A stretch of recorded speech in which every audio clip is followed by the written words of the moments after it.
Bonjour, bonjour, bonjour à tous encore aujourd'hui. Alors on est lundi 15 et il est 4h47 et nous voici encore ce matin, on est réveillés. On bénit le Seigneur pour ça.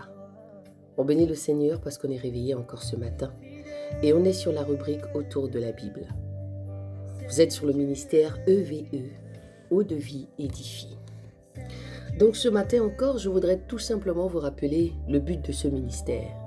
EVE ici, c'est un ministère de restauration, de guérison de l'âme, de l'esprit, la restauration de la femme, parce que Dieu a jugé bon que ce ministère soit un ministère de femmes, de jeunes hommes, de jeunes filles, ce que le Seigneur amène de temps à autre à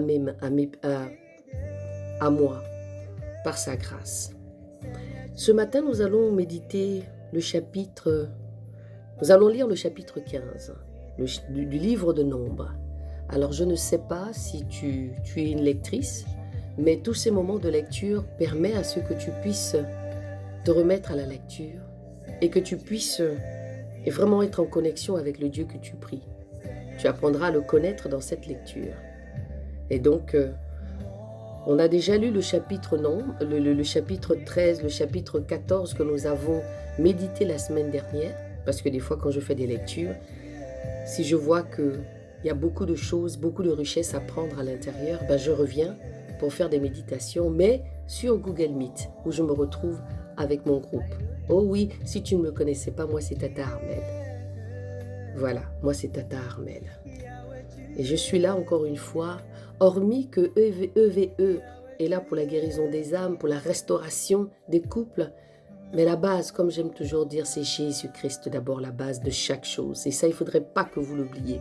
Jésus-Christ est la base, la conversion, la question de savoir est-ce que je suis disciple, la question de savoir comment elle est ma marche, la question de savoir suis-je réellement converti, comme le 2 Corinthiens 5 au verset 17 et 18 qui dit « Quand quelqu'un est en Christ, il est une nouvelle créature. Les choses anciennes sont passées. Voici toutes choses sont devenues nouvelles. » Et c'est la question que j'aimerais que tu te poses, encore une fois. Et le slogan ici, c'est « Tu aimes Jésus. Tu lis la Bible. Tu fais l'autocritique de toi. Tu prends conscience du péché. Et tu prends conscience aussi de la mise à part. » Donc, ceci dit, si tu n'as pas encore cette habitude de lire la Bible, moi je te demande de me suivre, ou bien tu commences par le début, par la Genèse, et puis après tu vas remonter dans le livre de Nombres, où je suis déjà en train de lire depuis quelque temps. Que le Seigneur vous bénisse encore. Merci Seigneur pour ce moment. Merci mon Dieu, mon roi encore, parce que tu vas encore nous amener dans tes parvis, dans cette lecture qui nous amène encore à te connaître. Merci mon Dieu, mon roi, pour la journée. Merci Seigneur encore pour chaque personne qui va écouter cette lecture ce matin. Que tu puisses les bénir encore Seigneur. Que tu puisses encore ouvrir leur intelligence, Papa, pour comprendre cette parole. Que toute la gloire et l'honneur t'appartiennent. Que tu m'accompagnes encore dans ce moment de lecture. Au nom de Jésus. Amen, amen, amen. Alors, nous allons lire la Bible ici, dans le chapitre 15, consigne pour le pays de Canaan. Alléluia.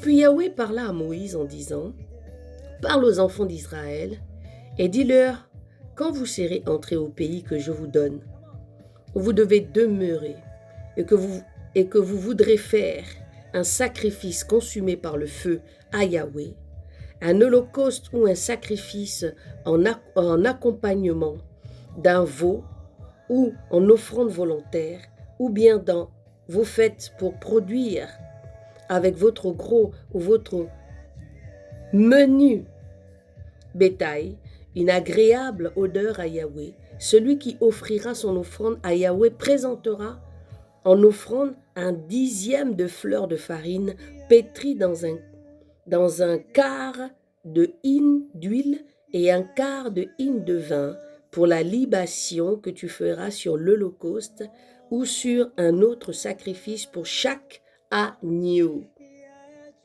Si c'est pour un bélier, tu feras en offrant 2/10 de fleurs de farine pétrie dans un tiers de hym.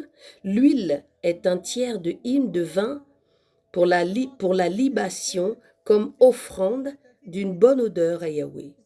Et si tu sacrifies un veau, soit comme holocauste, soit comme sacrifice en accompagnement d'un veau, ou comme sacrifice d'offrande de paix à Yahweh, alléluia, on présentera en offrande avec le veau 3/10 de fleurs de farine pétrie dans un demi-hym d'huile, et tu offriras la moitié d'un hym de vin pour la libation. Oh, merci Seigneur pour ta parole. Pour la libation en offrande consumée par le feu d'une bonne odeur à Yahweh. On fera de même pour chaque bœuf, chaque bélier et chaque petit des brebis ou des chèvres, selon le nombre que vous en sacrifiez, vous ferez ainsi à chacun d'après leur nombre. Le verset 13, tous ceux qui sont nés au pays feront ces choses de cette manière, en offrant un sacrifice consumé par le feu d'une bonne odeur à Yahweh. Loi sur l'étranger vivant au milieu d'Israël. Si l'étranger séjournant chez vous ou établi au milieu de vous depuis plusieurs âges offre un sacrifice consumé par le feu d'une bonne odeur à Yahweh, il offrira de la même manière que vous. Ô assemblée, il y aura une même ordonnance pour vous et pour l'étranger qui fait son séjour parmi vous. Il y aura une même ordonnance perpétuelle dans vos âges. Il en sera de l'étranger comme de vous devant Yahweh, et il y aura une même loi et une seule ordonnance pour vous et pour l'étranger qui séjourne au milieu de vous. Lois diverses. On est dans le verset 17. Yahweh parla à Moïse en disant, parle aux enfants d'Israël et dis-leur, quand vous serez arrivés dans le pays où je vous ferai entrer et que vous mangerez du pain de ce pays, vous en offrirez à Yahweh une offrande élevée. Vous offrirez en offrande élevée un gâteau. Les prémices de votre pâte, vous l'offrirez comme ce qu'on prélève de l'air. Vous donnerez pour Yahweh une offrande des prémices de votre pâte dans les temps à venir. Et lorsque vous aurez péché involontairement et que vous n'aurez pas fait tous ces commandements que Yahweh a fait connaître à Moïse, tout ce que Yahweh vous a commandé par Moïse, depuis le jour où Yahweh a commencé de donner ses commandements et dans la suite, dans vos générations, s'il arrive que la chose ait été faite involontairement sans que l'assemblée s'en soit aperçue, toute l'assemblée sacrifiera un jeune taureau en holocauste d'une bonne odeur à Yahweh avec l'offrande et la libation d'après les règles établies. Elle offrira encore un jeune bouc en sacrifice pour le péché. Ainsi le prêtre fera propitiation pour toute l'assemblée des enfants d'Israël. Alléluia. Et il leur sera pardonné parce que c'est une chose arrivée involontairement. Et ils ont apporté leurs offrandes, un sacrifice consumé par le feu pour Yahweh et le sacrifice pour le péché devant Yahweh à cause de leur péché involontaire. Verset 26, alors il sera pardonné à toute l'assemblée des enfants d'Israël et à l'étranger qui séjourne au milieu d'eux, car c'est involontaire que tout le peuple a péché. Si c'est une seule personne qui a péché involontairement, elle offrira une chèvre d'1 an en offrande pour le péché, et le prêtre fera propitiation pour la personne qui aura péché involontairement, de ce qu'elle aura péché involontairement devant Yahweh, et faisant propitiation pour elle. Il lui sera pardonné. Il y aura une même loi pour celui qui aura fait quelque chose involontairement, tant pour celui qui est né au pays des enfants d'Israël que pour l'étranger qui fait son séjour parmi eux. Mais quant à celui qui aura péché par fierté, tant celui qui est né au pays que l'étranger, il a outragé Yahweh, cette personne-là sera retranchée du milieu de son peuple parce qu'elle a méprisé la parole de Yahweh et qu'elle a enfreint son commandement. Cette personne donc sera retranchée. Elle sera retranchée, son iniquité est sur elle. Waouh! Je me rends compte qu'il y a des gens qui pêchent par fierté. Ça, c'est nouveau, ça, franchement. Waouh, Seigneur. Donc, les gens peuvent pécher par fierté. J'espère que vous comprenez vraiment ce que je suis en train de dire. J'espère que vous allez comprendre. J'espère que vous allez prendre le temps de la méditation personnellement.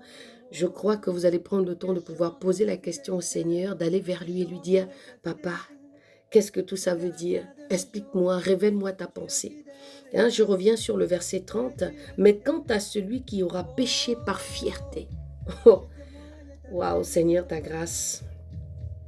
Tant celui qui est né au pays que l'étranger, il a outragé Yahweh, cette personne-là sera retranchée du milieu de son peuple parce qu'elle a méprisé la parole de Yahweh et qu'elle a enfreint son commandement. Cette personne donc sera retranchée. Elle sera retranchée. Son équité est sur elle. Vous vous rendez compte des choses que nous faisons, des comportements que nous avons vis-à-vis du Seigneur, des comportements qui n'ont pas de nom par rapport à ce que nous voulons faire. Nous voulons avoir des comportements qui ne sont pas dignes du Seigneur. Si quelqu'un, mais quant à celui qui aura péché par fierté, parce que je crois que ce qui se passe aujourd'hui a déjà été. Et donc je crois qu'il y a des gens qui pêchent par fierté. C'est terrible d'avoir ce genre de comportement. Nous continuons. Un homme lapidé selon la loi. On est dans le verset 32. Or, comme les enfants d'Israël étaient dans le désert, on trouva un homme qui ramassait du bois le jour du sabbat. Et ceux qu'il avait trouvés, ramassant du bois, l'amenèrent à Moïse, à Aaron et à toute l'assemblée.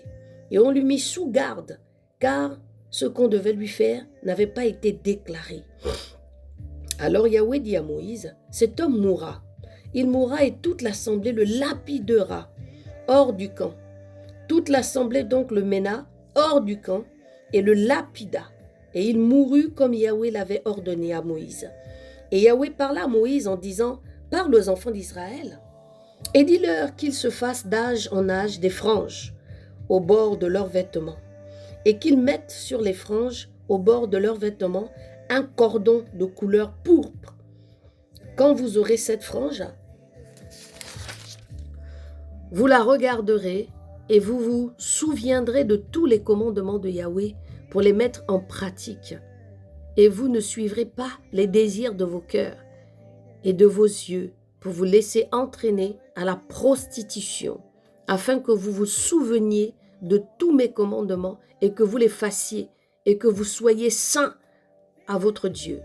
Je suis Yahweh, votre Dieu, qui vous ai fait sortir du pays d'Égypte pour être votre Dieu. Je suis Yahweh, votre Dieu. Alléluia. Nous avons terminé le chapitre 15. Ici, en fait, si vous avez fait la suite, si vous avez commencé la lecture comme moi, parce que tout ce que le Seigneur est en train de dire, tout ce que Yahweh est en train de dire ici, il a déjà dit dans le livre de Lévitique. Il a déjà dit dans le livre de l'Exode. Quand il a sorti le peuple pour les amener dans le désert, il les a déjà dit beaucoup de choses. Il les a parlé justement de ce que vous entendez là. Il a parlé de toutes ces offrandes. D'accord?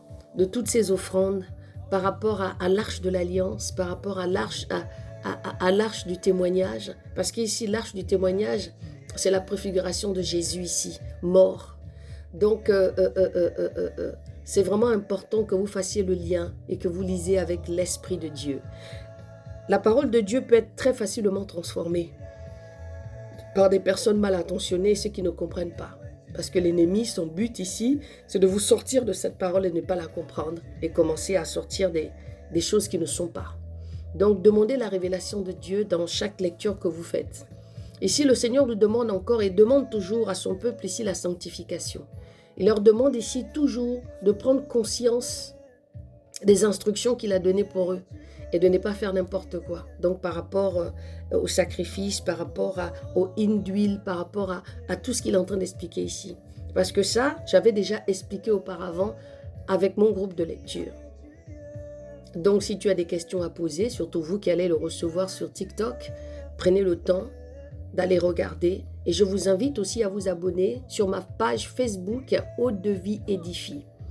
Voilà, comme ça, vous allez voir un petit peu toutes les méditations que je fais. Si vous êtes un tout petit peu largué ou si vous êtes un petit peu, si vous ne comprenez pas dans les profondeurs, parce que je ne peux pas faire des explications à une minorité de personnes ou bien à une personne qui me dit « Tata Armelle, je n'ai pas compris telle et telle chose ». Donc, je vous invite à venir à vous abonner sur Facebook et sur Facebook, vous allez avoir toutes les informations et tous les lives que je fais en amont par rapport à la méditation de certains chapitres que je trouve important à revoir pour la bonne compréhension de chacun. Donc, que le Seigneur vous bénisse. Je vous souhaite une belle journée et je vous dis à mercredi pour la suite de la lecture, dans le nom de Jésus.